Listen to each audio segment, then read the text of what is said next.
right, number 4 on the list of the confidence ladder is results. And I want to be very clear on what we're talking about with results. I talked about once in a short video how there's 2 forms of confidence, and it has to do with results. There's this short-term and long-term. And so, for example, we can get short-term confidence from a result in a game that was something that was positive, something we succeeded in. For example, if I get a base hit up the middle, I now have a short dose of confidence, short term based on what I did. But let's say I get on first base and I try to steal and I get thrown out. Now my confidence has gone back down. And so it's going to fluctuate throughout the game of up and down if I'm always thinking about the results short term. And the opposite of that is the long-term confidence. And the long-term confidence is built up over the results that you have seen through the long-term work you've put in. And this has, we talked about in the last video, the belief. We talked about in videos 1 and 2, experience and the work that you're putting in. And when you can combine all of those, right, and the results you see from those things in particular, that's the long-term confidence that we all need to be striving for. So I want to be very clear on that. We do not want to be chasing this short-term single dose of confidence from one good thing that happened to us in a game. You know, when you're in your game, there's just so many things that happen. There's so many moments, and it's constantly up and down. And if you live life in an up and down lifestyle, you're going to have your emotions so out of whack, you won't be able to stay level-headed, you won't be able to stay focused, and you're going to really start to feel stress and burnout at a very high level. And I felt that before, so I can tell you firsthand that that's absolutely going to happen. And so be aware of this. Try to really analyze when something happens in the game. You know, use the lesson that I gave you earlier on. It's feedback. And so you swing and miss, it's feedback as to what you need to do now to hit the ball. You get out in the game, it's feedback. You lose the game, it's feedback. You have a losing season, again, it's feedback. You lose the championship game, same thing, feedback. Don't make playoffs, whatever it is. There's so many things. I listed about 5 or 6 right there. There's, you know, there could be 50 to 100 throughout the year, really, when you think about it. So here's what I want you to understand. Results do affect confidence, but we're in control with how we want to evaluate it.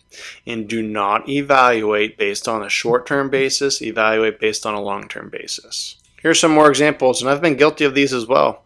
You know, short term, the results are a failure. You know, it's a strikeout, it's an error, it's a bad pitch, it's a bad throw. Even if you lost the game, it's still a one-time event.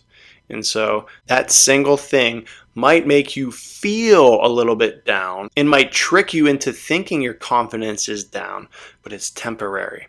And so it only has to last 10 seconds if you so choose to flip the switch and turn it around.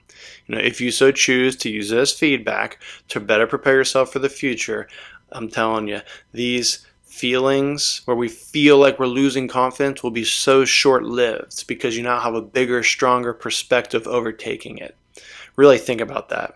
On the flip side, good things that are happening. Right? You get a base hit, you hit a home run, you get an out, you win a game, you're a pitcher, you strike out the batter. Whatever it is, these things also will fade away. And so you get a shot of confidence, that short dose of confidence right away, and it feels good, and it's important, but it's not the most important thing because they're going to fade away. Because what happens when your next experience is a failure? Now you're back down. And so again, you can't live in this up and down emotional state. And that is the main point of this video. We need to make sure we're not living in an up and down emotional state based off of short-term results that only affect our confidence in the short term up or down. And when I say affect your confidence, that's up to you, to be honest with you. I think for most of us, you know, I get it. We're all human. It affects our confidence, you know, a little bit, maybe sometimes a lot when we fail or succeed in the moment, in the game. But do you understand you have the power to see a bigger perspective? Do you understand you can set some things in place mentally where you can rewire your brain and hardwire some thoughts, some beliefs, some routines and principles and daily active thoughts that can control this?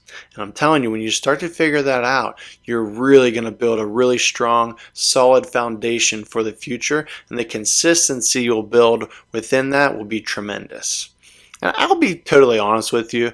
I'm not here telling you I've mastered that at all, but I do understand what will work and what won't work. And I'm still working my hardest today to still, you know, apply the things that I know after going through my experience are going to work and are going to be sustainable.